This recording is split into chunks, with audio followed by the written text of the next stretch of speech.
Um, okay. Perhaps we start the session now.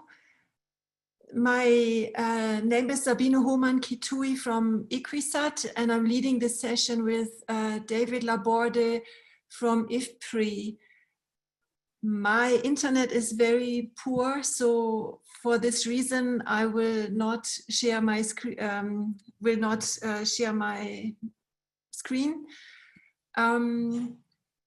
I would just like to give us a very quick introduction to set the scene.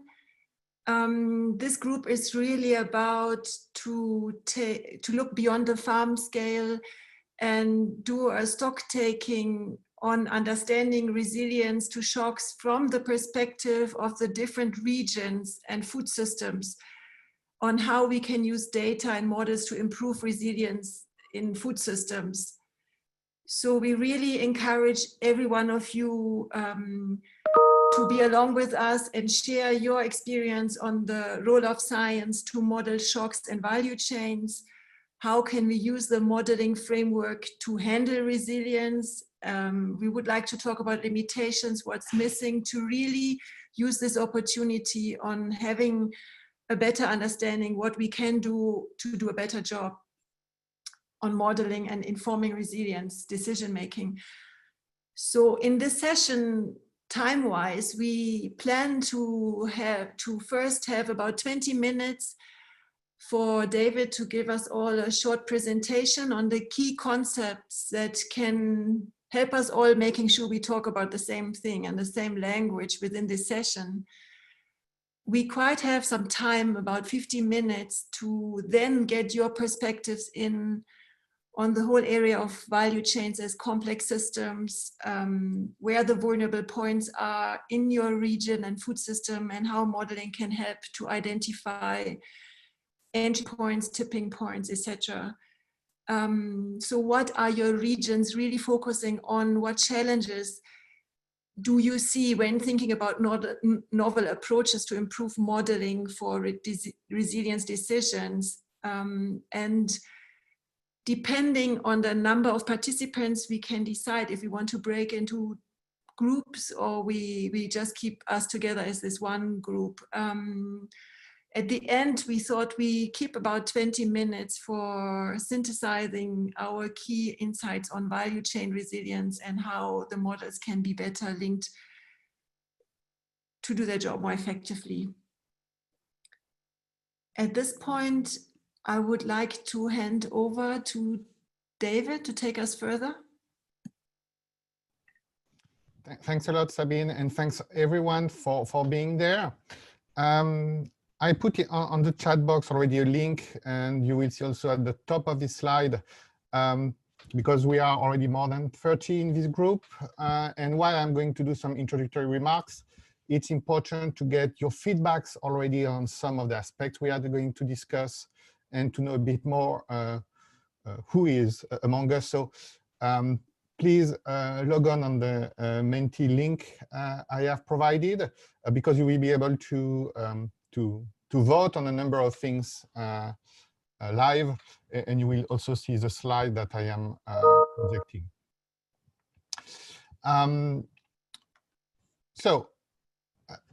Yes, if you are already on this slide, you will start to see that hopefully we can learn a bit more about who is with us right now.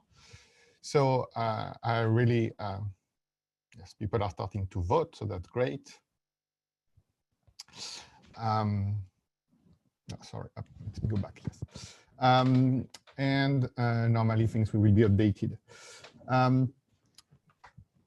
The poll will not be closed after the session, so we can still add, but that will, yes, public health and nutrition.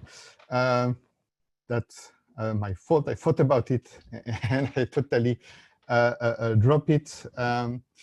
But good point. So you can put it in natural science, I will say, because some of the mechanisms at stake are still of biophysical, of nature, and so on. And that will be important because really the way that we are thinking about this shocks question and the resilience is in some case, they can be dependent on institution. And as soon as we look at some of the policy or economic response, institution matters. When we look at some purely biophysical response at the production level or at the consumption level, other aspect matters, but less the institution.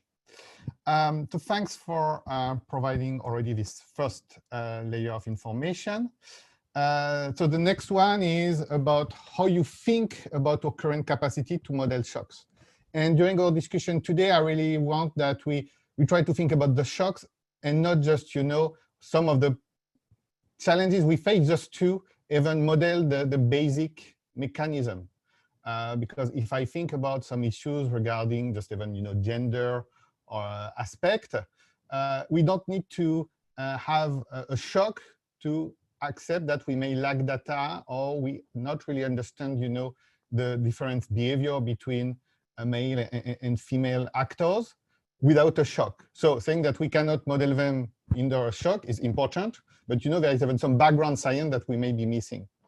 And that will be, key in terms of assessment.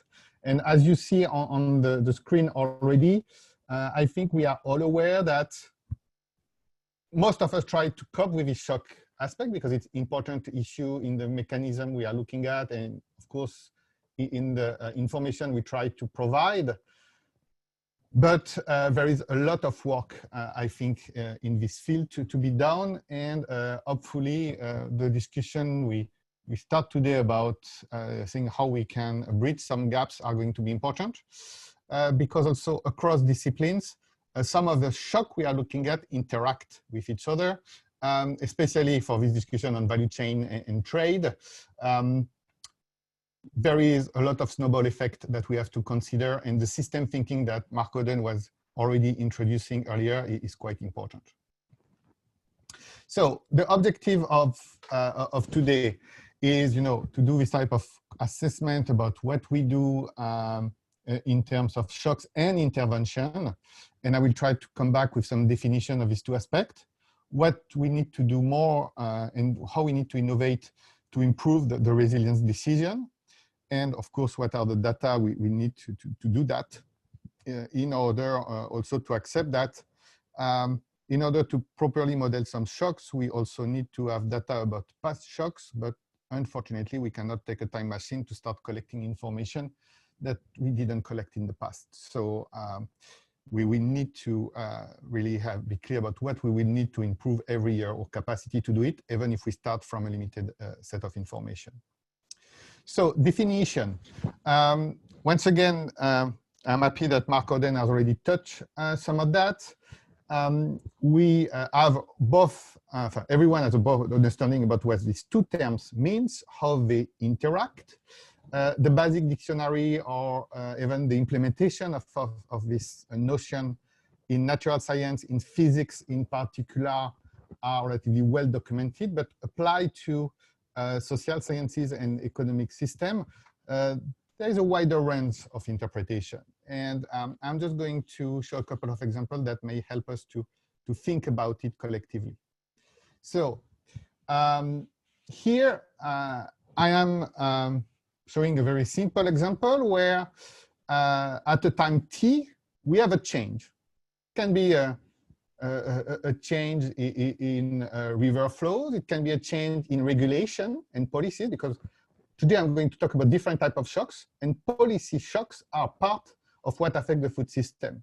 And they are actually putting the world in two different trajectories. But there are still a change in what is happened. So it's a shock compared to what should have been the baseline. And one of the first questions is, do we agree that both situation 1 and 2 are representing a shock? And the answer I propose are a bit troubling. Normally, you should have seen situation 1 is a shock, situation 2 is a shock, both are a shock. So let's interpret them as yes mean that both are a shock, and no mean that none are a shock, and option 3 is only one of them should be a shock. I'm sorry for that. And we will see the response after.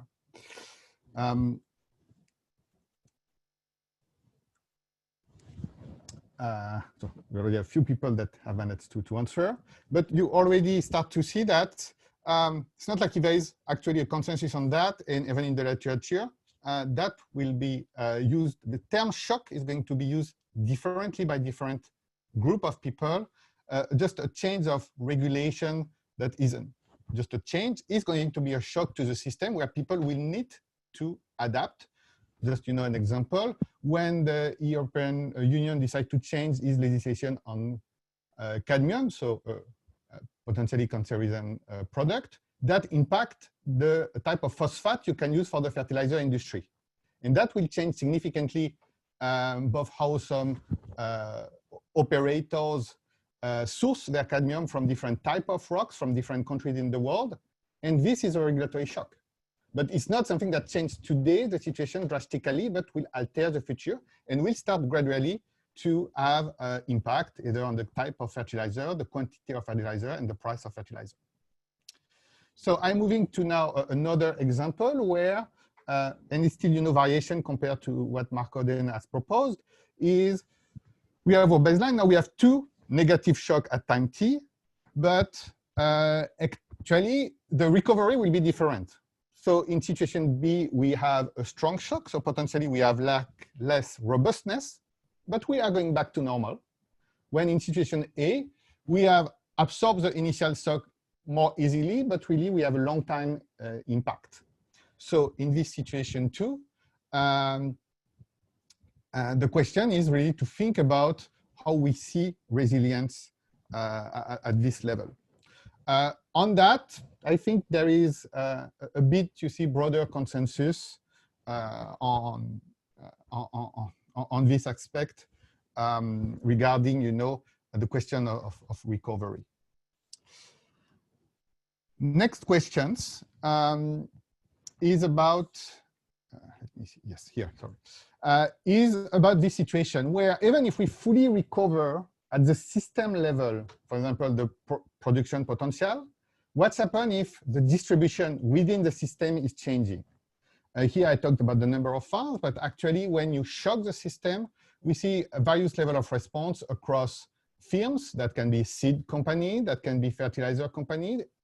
When we think about inputs, that can be the same thing about distribution for supermarkets. And we can have systems that are very resilient because they will adapt as a system, but some elements of the system will not be individually resistant and may disappear. And here also there is a different interpretation. I'm not saying that there is a unique response. I just want to show that depending also what we model and at which level we model, individual companies, farms, or at the system level, we can come with different point of view and different response. And we just have to acknowledge it in the way that we are presenting things, but also how we want to provide a consistent picture of that.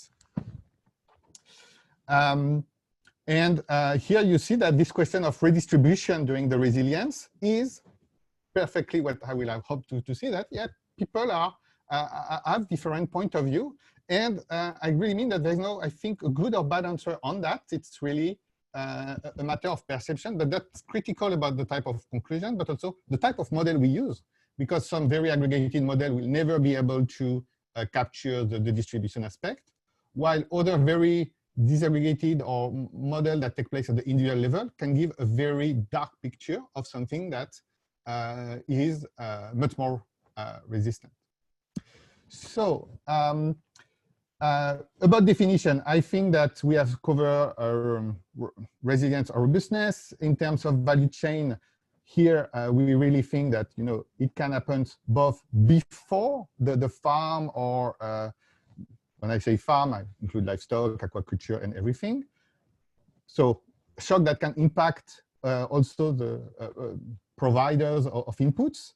But then all downstream, you can have different events that will change first things for the consumer that are at the end of the line. So if you think about food security, but will also have feedback effect. And when we think about the food system compared to just individual value chain, we don't only want to look at these different nodes, but really think about how they interact and how they are feedback effects.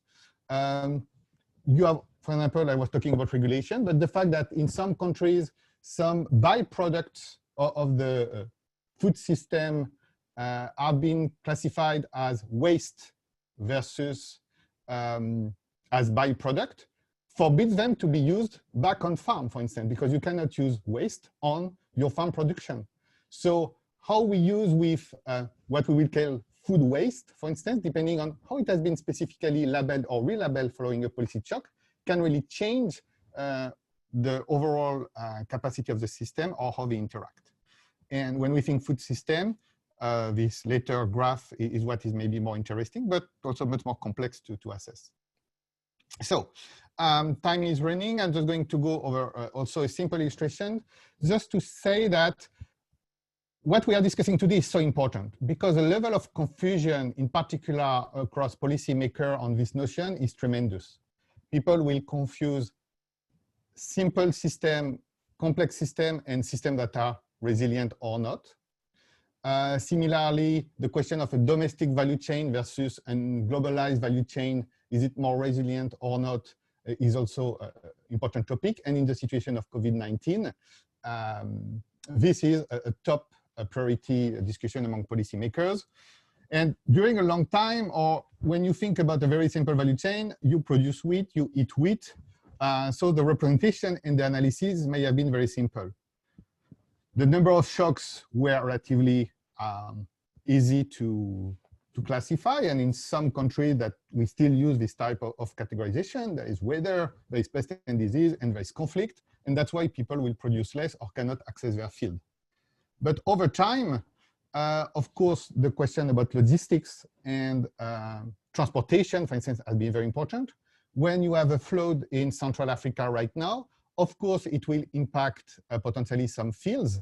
But what is a major issue is that all the roads are basically totally swamped. You cannot move food from the production level to stage to the consumption stage, and you're creating food insecurity, more post-harvest losses, and income loss for farmers. So, and COVID-19 has just been another illustration of that. And it's already a problem domestically, the fact that you just have a separation between production and consumption. And that's what we do for the last 4,000 years. As soon as we start to get cities where we produce food and where the population is concentrated is different. And that was an issue. Now, of course, we start to make the things a bit more complex over time because, and complex doesn't mean more vulnerable, it just means more complex. You are going to have different countries where you can produce food. Some can be exposed to different shock, fall armyworm, locust, flood, COVID-19. You can disrupt them domestically. You can also have change in policies that will change how you can move things, and it can be done domestically or internationally. And you have different sectors that interact, and that's good for jobs, also for nutrition. But the more linkages we have, the more opportunity we have to have a disruption. So at the specific value chain, that can be an issue. But at the systemic level, it may not, because we have different pathways. You know, it's like if you are controlling a river, it's not because you are creating a roadblock for the river that the water is going to stop to flow. It's going to find new way.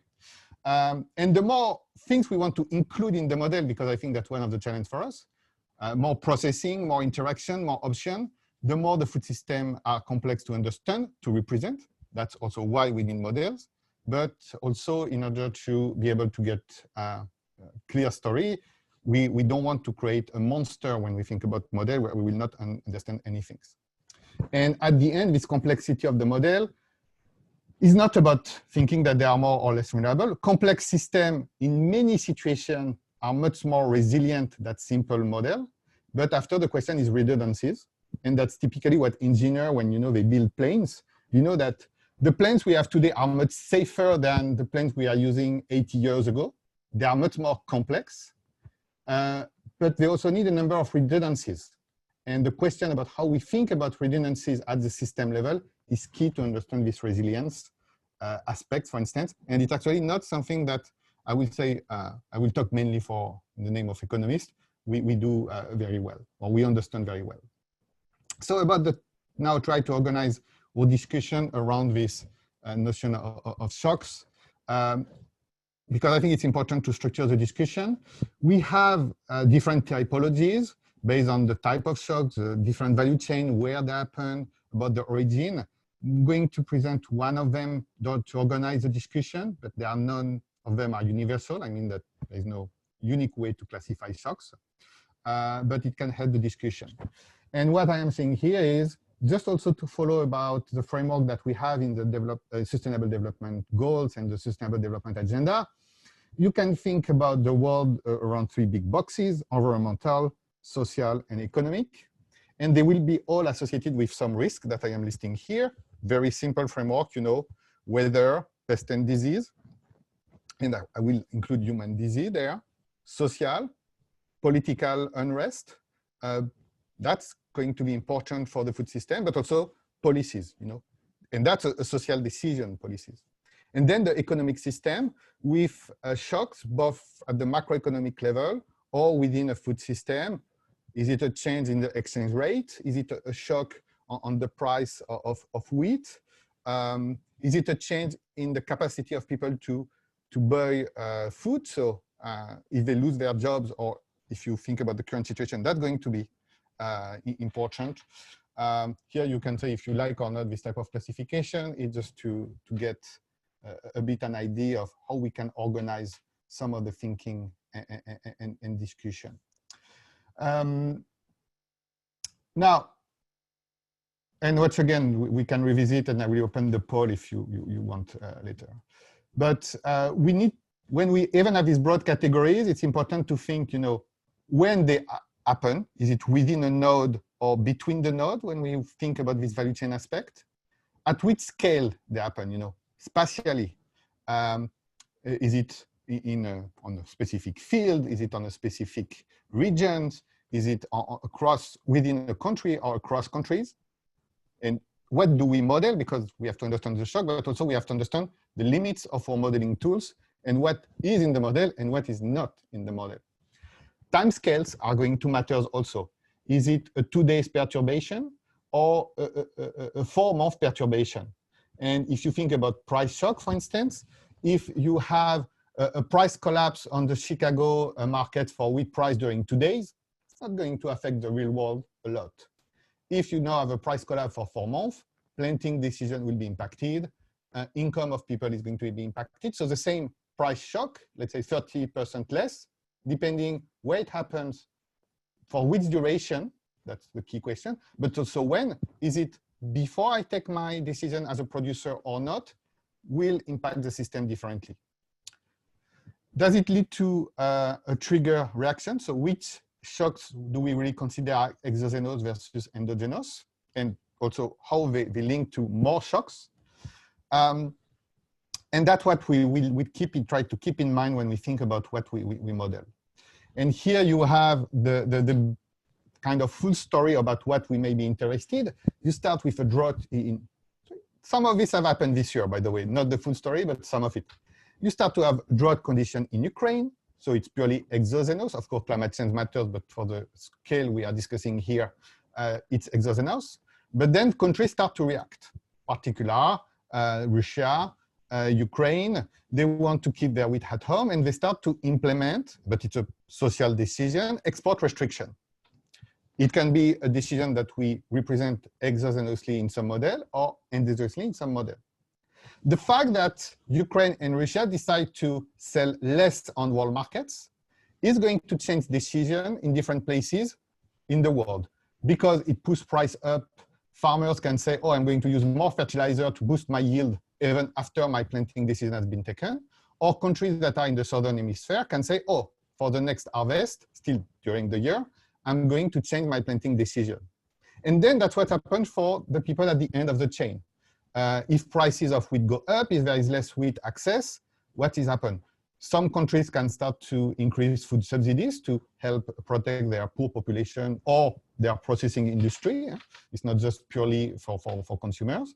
Or you will also countries that say, oh, I'm going to change my regulation. I'm going to put a waiver on my bioethanol mandate because wheat is going to be more expensive and less available.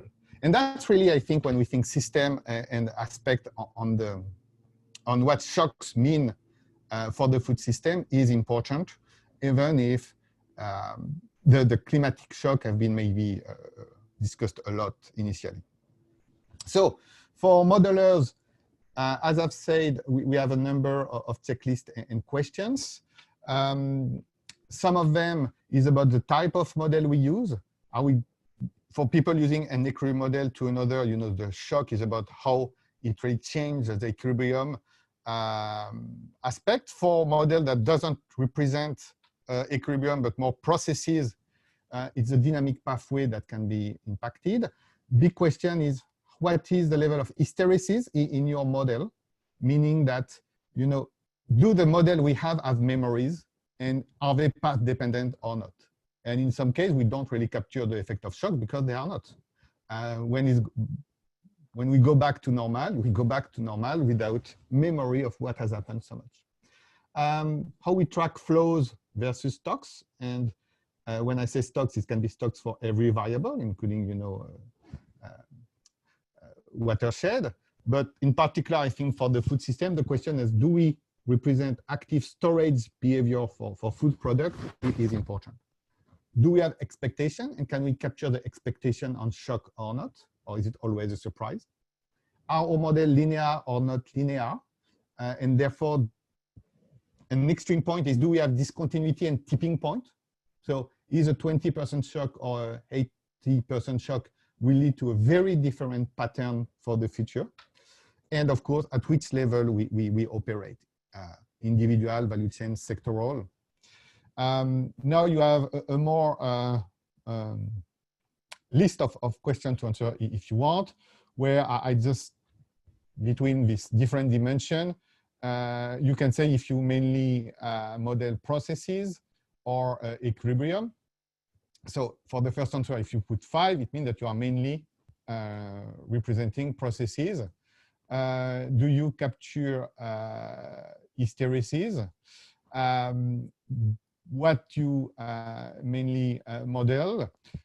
Do you have this storage behavior in your approach? How do you capture expectation? Do you have this threshold effect? I think that here also for economic model, in many cases, we don't represent it when a lot of biophysical model will have it. So we can see a big differences regarding what we have. As you see that, I'm not saying that we are going to answer all of that today. I'm just saying that, you know, it's a conversation starter, and we are going to open the discussion pretty soon. But you see how this is going to be articulated. I'm keeping this slide for 1 minute more. But to continue to talk, the next step about understanding our shocks is basically understand also what is our response to shocks, and therefore our intervention space. And here also we will need to think about it in terms of classification. Are we looking at intervention that mainly are ex ante intervention, try to make the system less vulnerable ex ante and therefore exposed more resilient? Or are we looking at intervention that appear and happens at the time of the crisis? So more in terms of policy response. For example, can we scale social safety net? You don't need to distribute billions before the shock, for instance, but you need to, if you have a negative shock like the COVID-19, be able to start to inject relatively large amount of money in your economy and target it to the right people relatively fast. Do we think that this intervention have automatic triggers or are based on rules, or they are purely discretionary for the policymaker, for the companies that are implementing it. So that's where I'm going to move now, and where you will have opportunities also to provide feedbacks.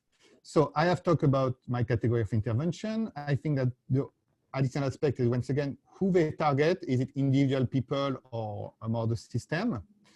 Once again, I'm going to ask you, what do you think about, not what you think, but what we do model today, because we think that we should model everything at one point in time, but maybe not in one model, of course. But today, what are we looking at when we think about this intervention versus shock? And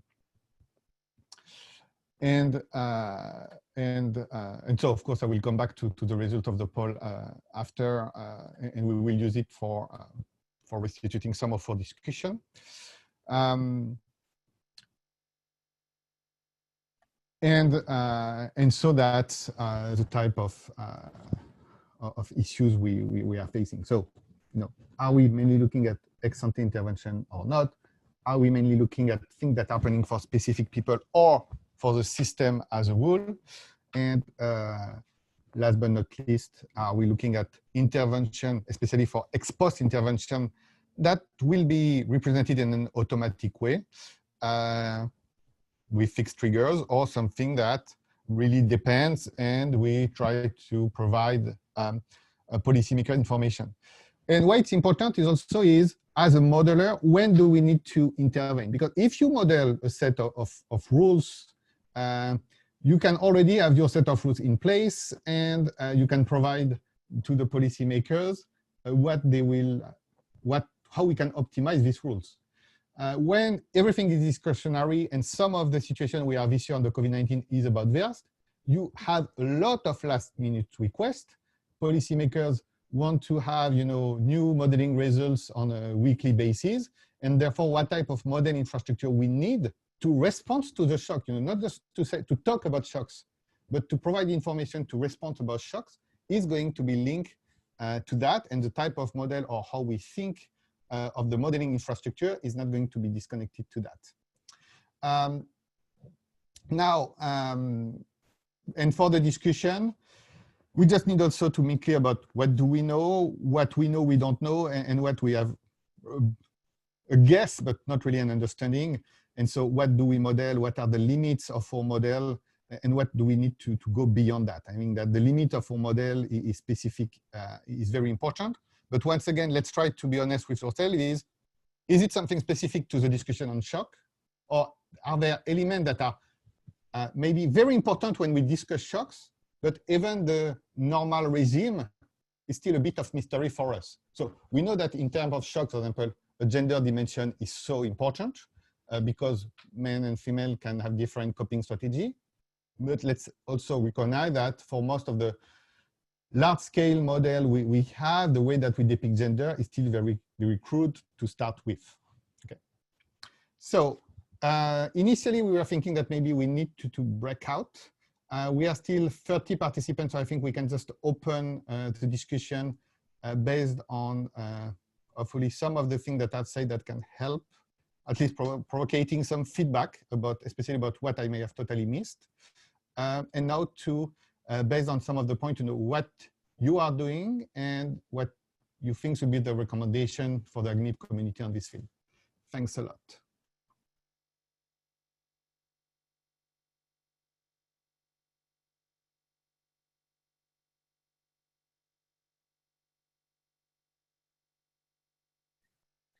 Thank you so much, David. This was really a wide overview on what we need to consider when trying to improve our modeling capacity. I would appreciate from here, maybe from the different regions, we get inputs on what is your current state of modeling with regards to what David has shared. And perhaps, David, if you take in further and lead the further discussion. Yes, no, thanks a lot, Sabine. And yes, now yes, let's hear from, I mean, the different participants, especially with the region lens. what we will just ask if everyone can introduce him or herself quickly when they start to talk. And if you can raise your hand if we have a lot of people that want to talk at once, and if not, let's just see who wants to start.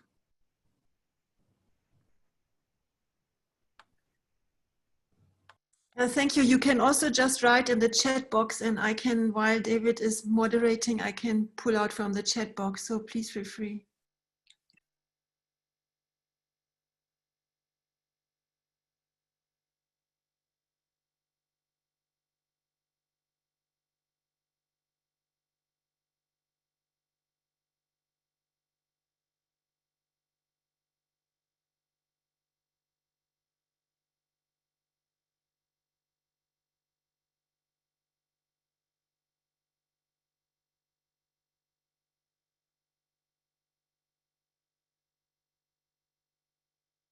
So Herman, I think you were the first to raise your hands because I don't have everyone at once on my screen. But so yes, Herman, you have the floor.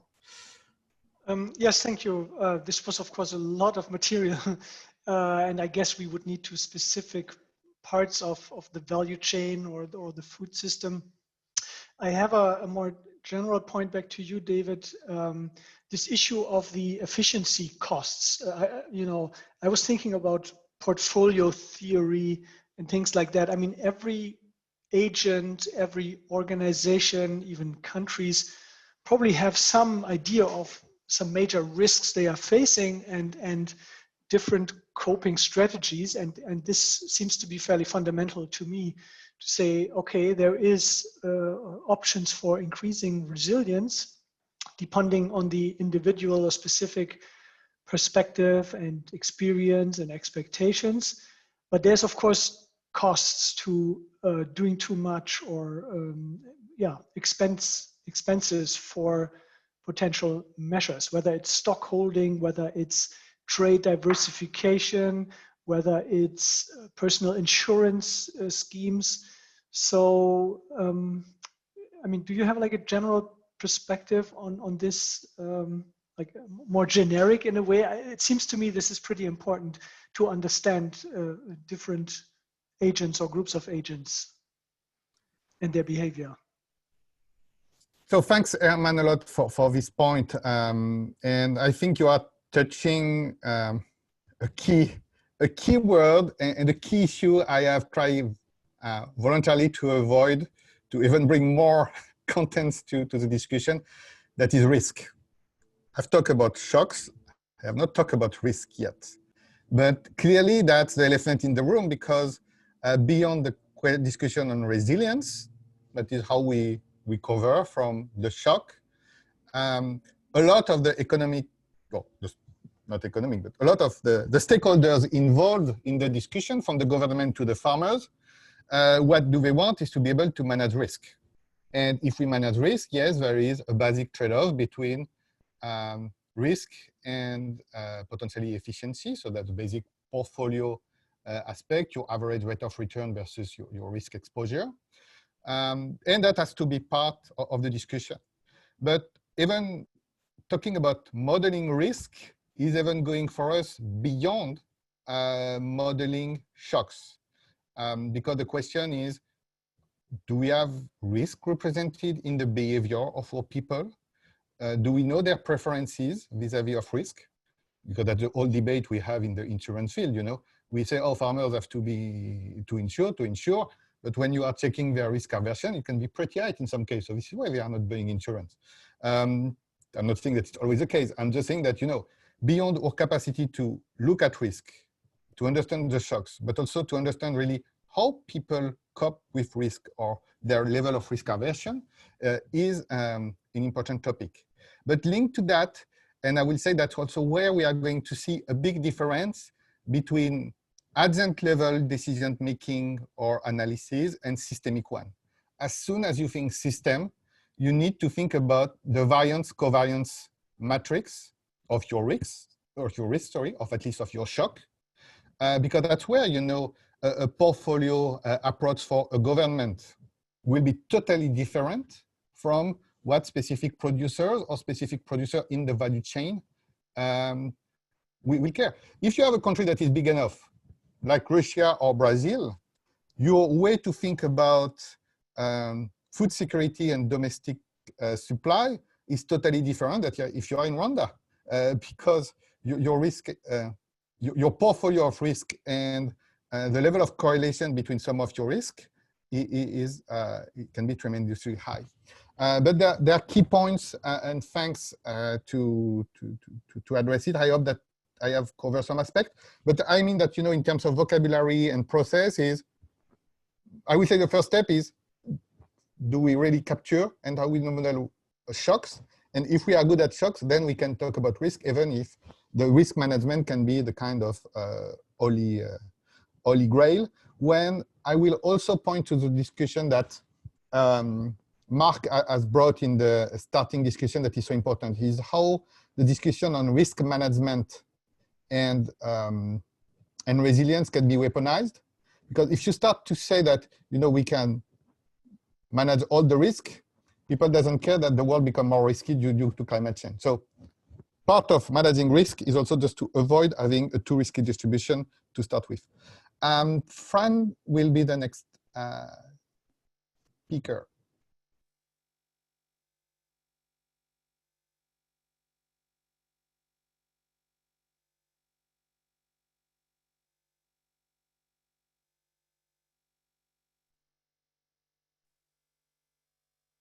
So Fran, if you can unmute, you're unmute, okay.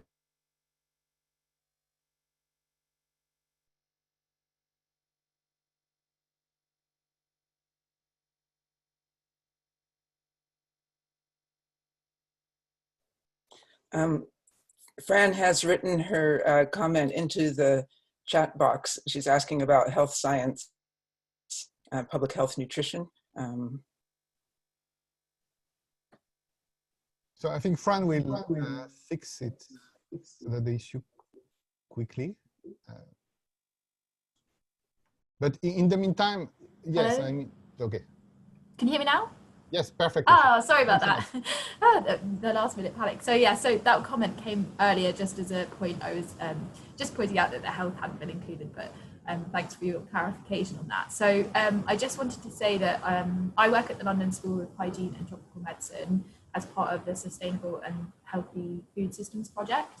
So we work in UK, India and South Africa and involve various different elements of that project. And I've been trying to understand how the food system of India works on a subnational level. And so I think when these discussions, one thing that we really found was subnational information on how food flows, particularly in low middle income country contexts, has been a big gap in trying to understand shocks and interventions, and sort of, yeah, how we would, what would happen to that system if something was to change. We've had to develop some modelling approaches which are quite simplistic, and I'm sure would be heavily criticised by different modelling communities, but they've been kind of the first step in trying to link consumers to producers. And I think one thing I've also noticed in this field is the lack of understanding of consumers and how they are individuals in themselves, both how they can be impacted, but also how they can also drive system changes. So I think we tend to think of shocks within our within the environmental sphere, or as you say, perhaps policy sphere, but without thinking of individuals and consumer choice driving food system change, which is obviously something which is quite important currently.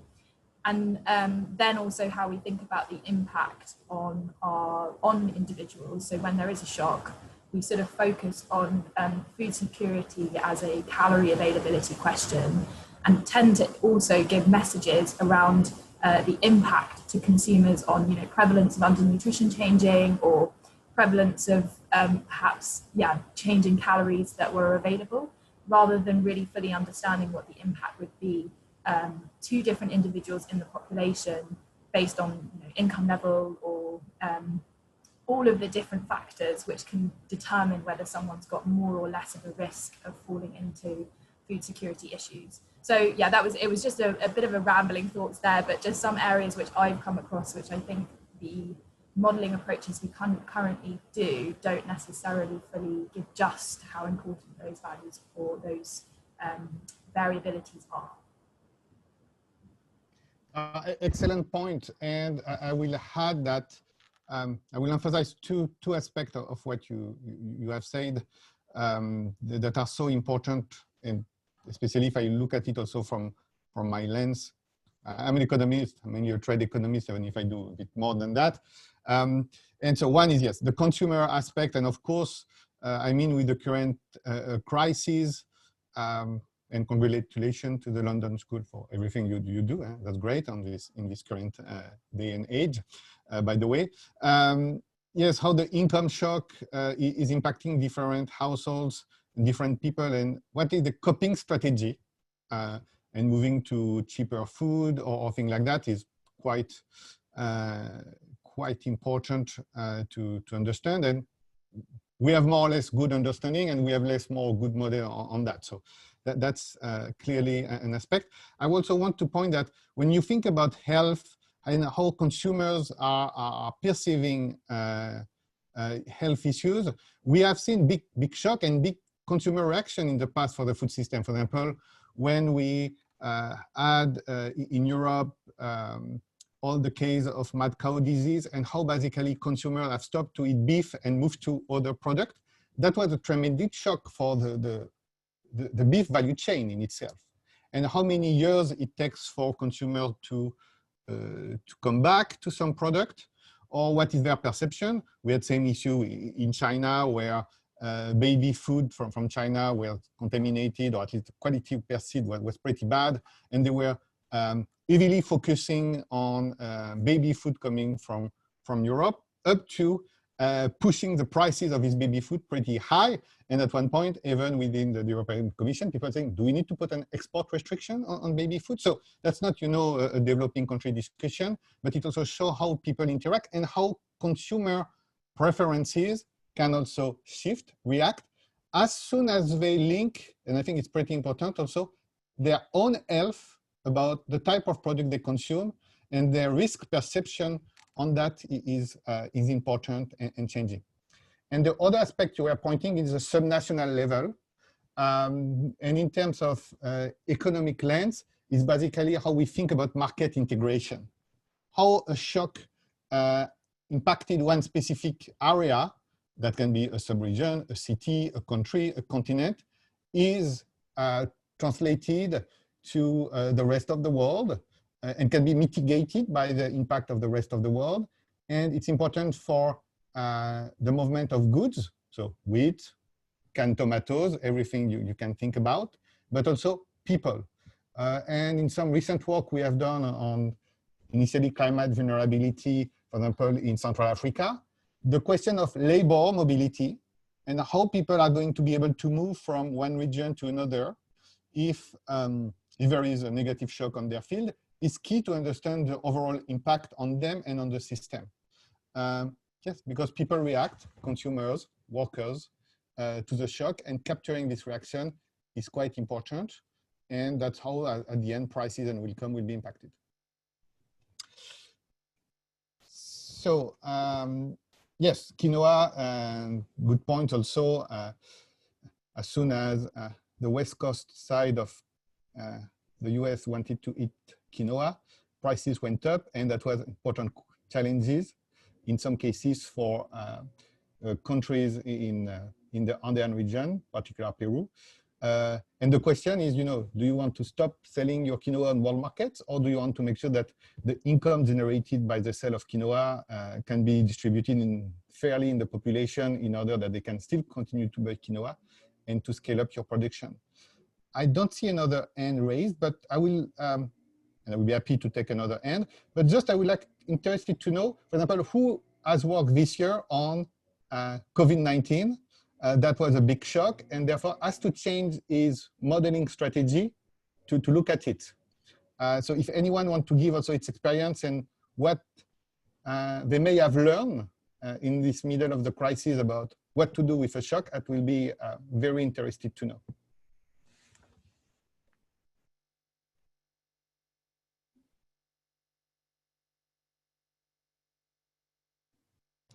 So Herman, if you want to start. Yeah, sorry, I don't want to hijack the discussion here, but maybe other people still want to think about it. Well, I'm working on long-term land use change scenarios at the global scale, and our model works on time steps of maybe like 5-year time steps or so. So I see this challenge of bridging the different time scales. I mean, shocks like now COVID, I mean, you would need a model which is capable of working at, well, maybe weekly or monthly time steps or something. So that's not something we can easily approach with our model. I mean, okay, there may be options to look at this as a one-time shock or something, but I see this challenge that, I mean, certain models are made for different time steps or time scales, and so it's not so easy to to adjust to these things. I mean, that's one of the reasons why we are currently not working on COVID topics, but maybe that's relevant for others as well. It's just a comment, actually.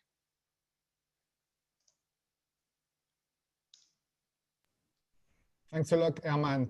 Yes, and it's perfect complement to the previous speaker, to Fran, because the spatial scale is going to matter a lot when we think about shocks, as well as a time scale.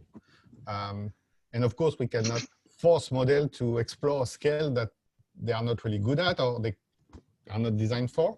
But also it's about thinking about this matching between the model library we may have access to the type of shock. And to some extent, I will say is how by which mechanism, some of these short-term shocks can really have an impact on the more long-term modeling or decision you are used to model. And in some case, it will go through, the policy or the institutional setting that can be put in place as a reaction. I clearly think that some of the discussion around globalization these days, for the good and the bad, may change some approaches in the future. And that's linked also to your point made on the risk. What should be the best pathway for some countries to deal with that? My last point is really about this correlation across shocks. Because sometimes I'm afraid that one shock is basically, at least in the mind of sometimes of the academics, but also clearly of the policymakers, is changing the other. So if we have a typhoon, everything is about the climatic shock. If we have the COVID-19, everything is about the health shock and then the economic shock. If we have a perturbation with an export restriction, then trade is very bad. When we have a locust crisis and we need to import food, then trade is very good. But being able to show how these different shocks interact and how it's not just thinking about different nodes of the value chain, not only thinking about different value chains, but also thinking about different shocks in different value chains, in different places at different time scale, is potentially a tremendous task, but something quite important to make people better able to grasp this aspect. So listening to other participants, and once again, if there is something we have not touched in the discussion or something that comparing to your own experience is very important when we deal with shock, I will be very happy to hear from you. This is Carolyn Mutter. I don't appear to be able to raise my hand as a co-host, but I have a couple of questions. Now, I'm not a modeler, but I'm very interested in what we can learn from the models. And that, the one thing that strikes me about the COVID-19 as a shock is that, it really does seem to be, the effect of it does seem to be a good opportunity to look at the, the value chain components of disruption, because yes, it is a health issue, but the way that it's manifested most harmfully in many of the countries is through the the break in the chain of availability of nutritious food. So that's one thing. But my other response, so I think it's really an important one to study for that alone, and maybe it's the elements of the recovery strategies that are being, modeled and looked at. But my other comment is that I think it's really important to think about what we're recovering to. I mean, what is the new resilience that you want to see? Because if you're not thinking about this, there's a high likelihood of building back some of the inequities or, sort of gender sensitive power differential or other things that are, when we have a shock, we should try to rebuild to something better. And if we don't understand, the systems that we want to build back to, and our modeling is, not considering those attributes of the problem, then I'm quite concerned, because it's building back to a less, to a system state that might be less than what it should be. I don't know if I'm making myself clear or whether this is even appropriate for this group, but I think, the pathway of recovery or risk management it's critically important to think about what the state is that you'd like to see, rather than just a recovery to the prior state. So I don't know if that has any, if that stimulates any further conversation or not, but those are the two aspects I wanted to just raise. Thanks a lot. I will give the floor to Alex, maybe just to say that, of course, the definition of where we want to go back or what will be the future is not just a discussion, I mean, for this group about the shocks. But as soon as we model shocks and recovery from the shocks, we have to think about the pathway. And this question is, do we want to go back to normal and to the old normal, and then try to improve the old normal to get a better normal is what we are interested to represent? Or do we want to say, we have a shock, we have a negative outcome, but let's use it as an opportunity to not go back to normal and fix the normal, but to go directly to potentially a better place. And if I refer to some of the graphs that I was saying, potentially we're interested to represent things that are not, let's go back to the baseline, but to potentially a better baseline. So there is still a part of it that is relevant for what we do now. And Alex, please. Thank you. Yeah, and I'll admit that I've jumped between some breakout sessions today, so my apologies if I step on ground you've already covered. But I just wanted to remind people, in my presentation yesterday, I talked about this food shocks workshop that we held, and one of the key products that came out of it was an evaluation of the individual modeling components that currently exist that you might try to piece together into a food systems type model and examine shocks with. And I think it was very interesting to see John Antle's presentation. Maybe actually, now that I'm thinking about it, it was in the other breakout group, so you guys haven't seen it, but he was separating covariable shocks, which are things that hit many system elements at the same time, with idiosyncratic shocks, which hit just a single element of a system at a time. And I would say that our models are much more designed for these idiosyncratic shocks. And when we piece it together, that's where we get really interesting combination effects and feedback loops and secondary kind of benefits or issues. But maybe just to share a little bit of that, the value chain elements were the biggest gaps that we saw in terms of just not having models that could handle things like processing or packaging, or waste in the post-farm gate kind of markets, but also even getting into things like how do you model advertising and retail and freight costs and some of these things that are quite challenging.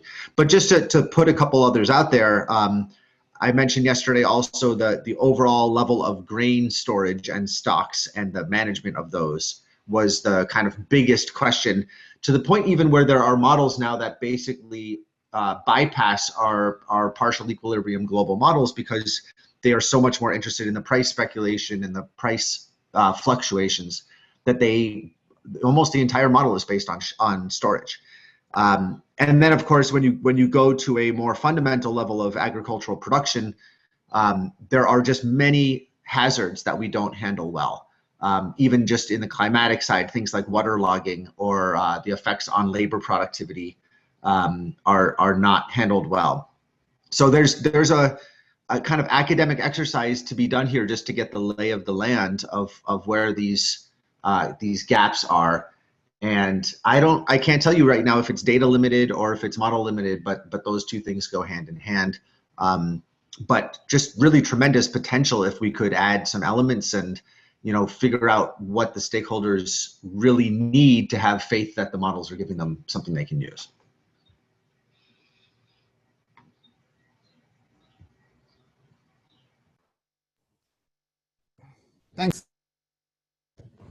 Thanks.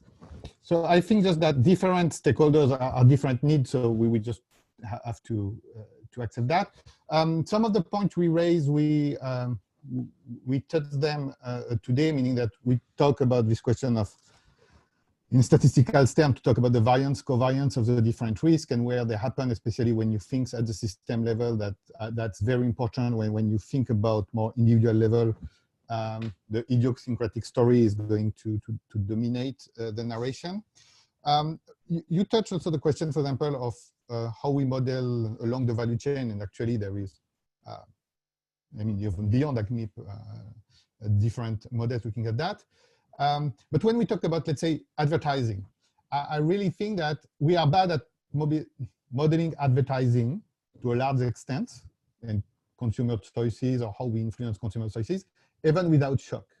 So really the question about, are we talking about advertising is important to either create a shock or mitigate a shock?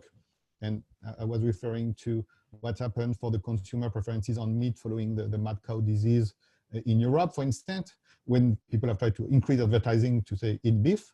But from the beginning, we are even not so good to modelize advertising in normal situations. So bringing it in the shock discussion seems to me a bit too ambitious when, as you said, we already have a lot of things that on the shock aspect we may not say. Storage also very important. We touch about it. There are models that talk about storage, but that also linked to this question of price fluctuation. And I think Herman brings also the question of time scale, at which time we operate. And in my presentation, I was saying, a 3 days large variation of the wheat price on Chicago markets is very important for some people, and they can make billions or use billions on that. That does not impact your planting decision on the long run if it's just a short episodic. So price volatility and more structural change for the year, for the next 5 years, or for the next 20 years, different stakeholders, different needs, different modeling scale. And it doesn't mean that because a model doesn't have price volatility on an even yearly basis, it's irrelevant. No, it's very relevant for some of the questions to look at some of the shocks, but not to answer everything. But thanks for bringing this focus on some key aspect. And maybe Herman want to add something, but also I would like to share another topics of interest potentially is in this time of shock, what type of information and data we need and how it can be linked to our modeling infrastructure. If I take my own small experience linked to COVID-19, and we work a lot on things on COVID-19, it's very difficult to get live data. So we need to use more remote sensing. We need also to use large data set that Google or Apple can get through cell phone, because you cannot do a physical survey. So you need really to use new way to have up-to-date data. And as I've said, policymakers may want to have results on a weekly basis. So it's a bit different than the way we are proceeding. So if also you have, some elements about what data and data linked specific to shock and in the time of shock, I will be interesting to hear. But Herman, you have the floor. Yeah, not on this issue. I mean, data is obviously important and interesting. I wanted to come back after Alex's intervention on this timescale issue. I mean, here we are in AgMIP, and one of our strengths in this community is to link together different kinds of modeling schools or modeling team, or well, yeah, disciplines, whatever. So like linking crop models to economic models and so on. Now, I was wondering if we think about short-term models modeling, well, shocks and aspects of resilience on the short term versus the very long-term projections. And I think both elements are important. Maybe the challenge in the time scale or temporal scale is like this meso scale. So where does the short-term shock translate into long-term effects? And David, you highlighted some examples. If you have a short-term shock on food availability and food security, this may translate into a longer-term change of the growth trajectory, having serious impacts later. And my question to the group here is: are there ideas is there a practical way how to link these different approaches? I've no idea actually, but that could be interesting to explore. To use the strength of these rather complementary modeling approaches, because it could turn out that a short-term shock, if there is recovery to the previous trajectory, doesn't have any effect in the long term, or quite the opposite. So is there any pragmatic way to use output of like the short-term models as an input to the long-term models? Maybe that's a fruitful discussion of how to use the different knowledge base of the people involved in AgMIP. Just a thought, and it relates a bit to Alex's earlier presentations in the weather and climate modeling, right? So I think there's still this discussion about the medium-term, what is it, monthly or seasonal prediction of weather, which is also in between like the short-term weather forecast of whatever, up to 1 or 2 weeks, versus the long-term climate modeling. And maybe we can think about something in the more, agro-food markets and the value chains, stockholding, etc. Oh, that's very important. And basically that was the point I was orienting people to when I was discussing, do we model flows and stocks? Because the more long-term perspective and what in dynamics matters is all stock variables, and how basically the short-term shock is going to have a long-term impact is through these stocks of water, stock of land. But for the economic system, it's really about stock of financial capital. So how we are changing the investment pattern in this year, and through lower income or through changing the preference of investor. Therefore, in 20 years, we will be on a trajectory with more or less capital in agriculture.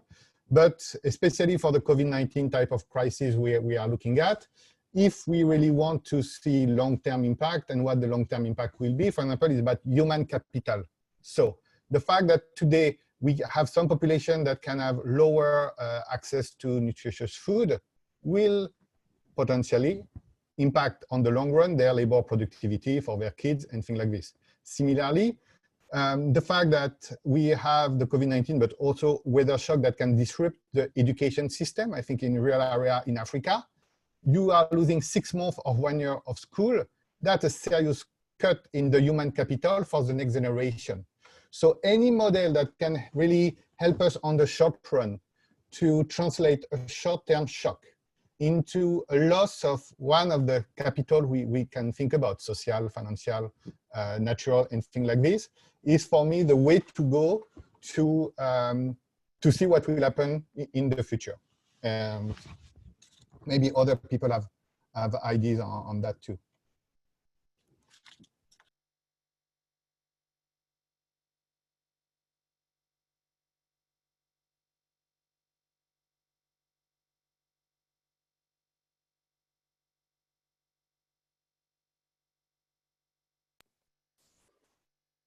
Since it's quiet, I will also, this is Carolyn again. This seems to me that this is an area where industry partners would be very helpful in trying in guiding some of the things to prioritize, because they're thinking about the value chain, markets, and trade all the time. I don't know if we have anyone from industry in the group that would maybe want to comment, but maybe we need to look at other systems and other communities as well.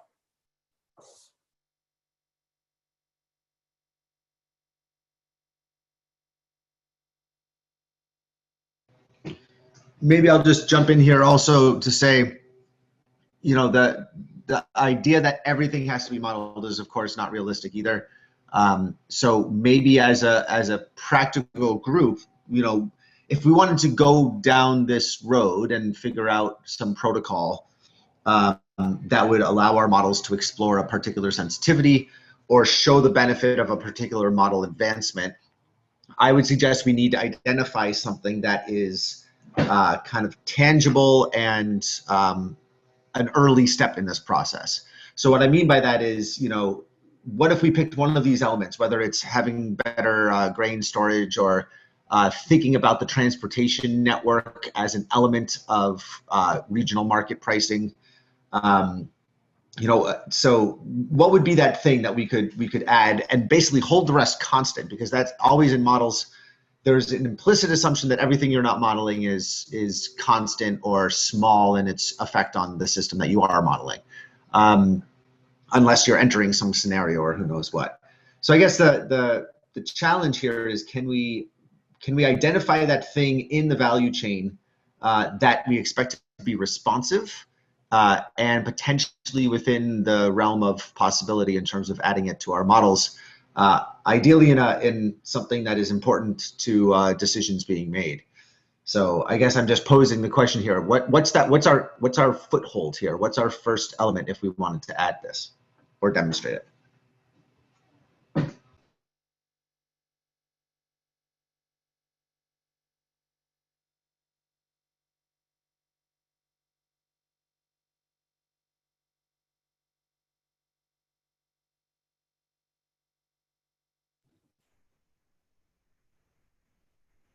So any views on this specific point about what should be the kind of agenda or priority for the group? And I will say to go back to my presentation, I mean, it can be interesting to decide if we want, when we fix these priorities, to start to identify either a specific node or a connector within the value chain in the food system to organize a discussion, or if we want to take a specific type of risk and see how this specific type of risk is impacting the different elements of the value chain and the system. Because doing the full matrix of the type of shock and the different elements of the value chain in the system is what some people are doing, are trying to do. But that can be very challenging to organize working group or discussion on all the dimensions at once.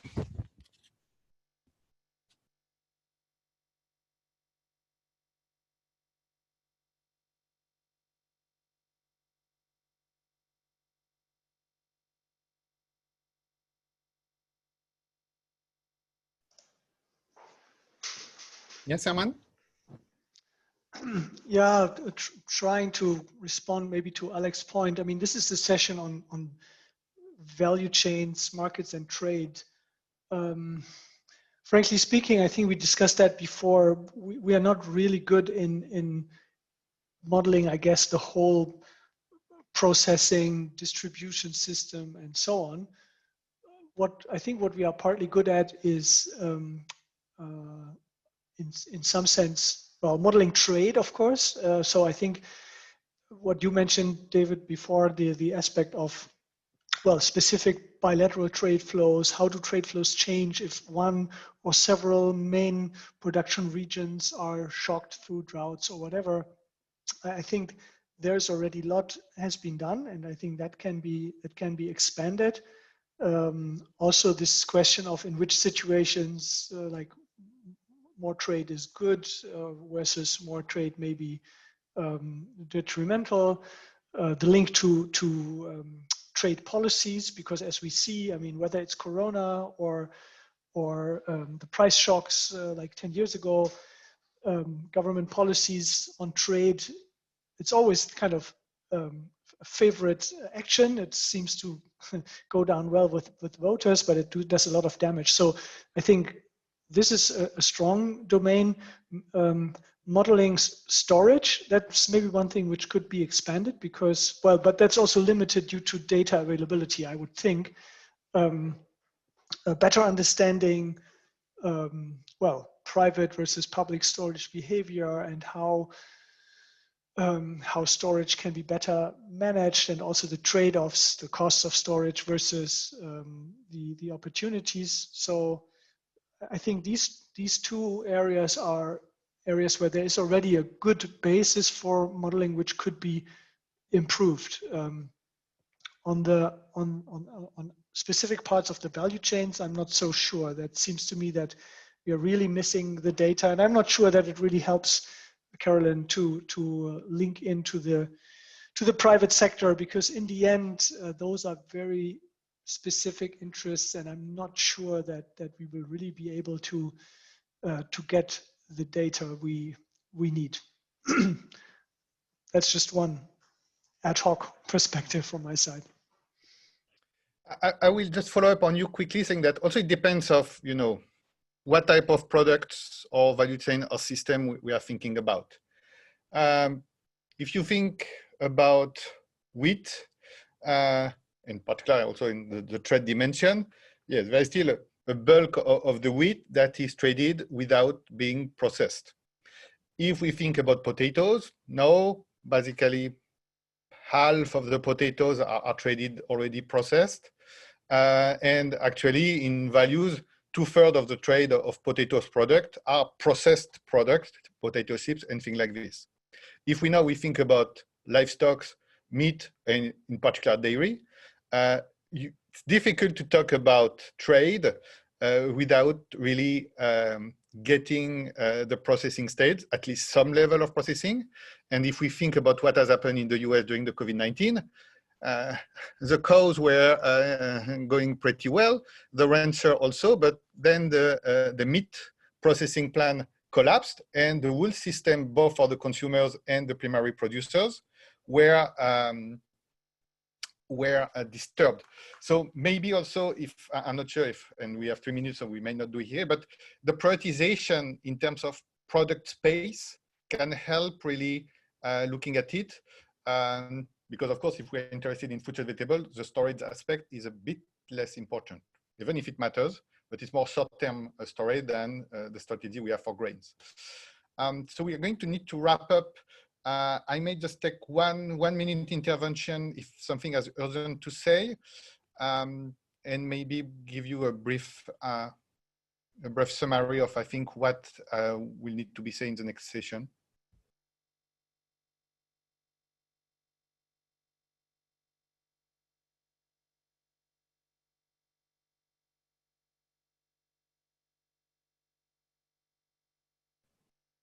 Last opportunity.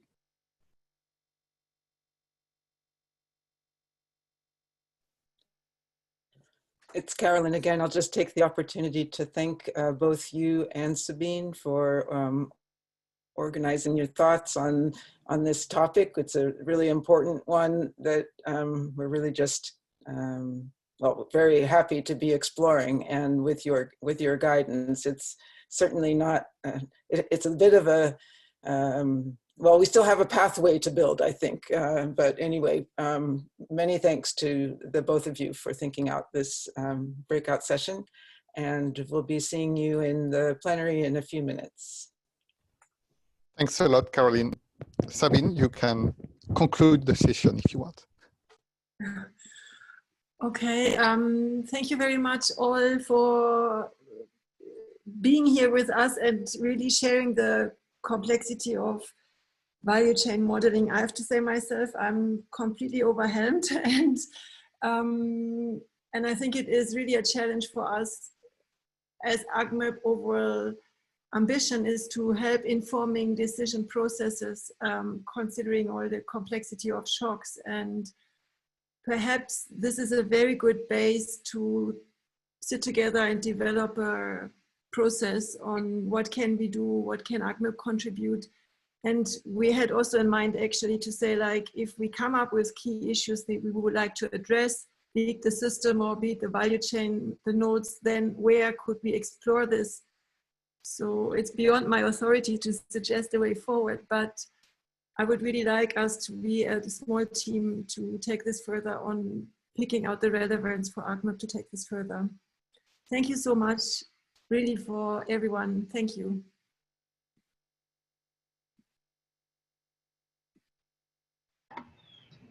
Thanks. Bye-bye. Thanks, everyone. Bye.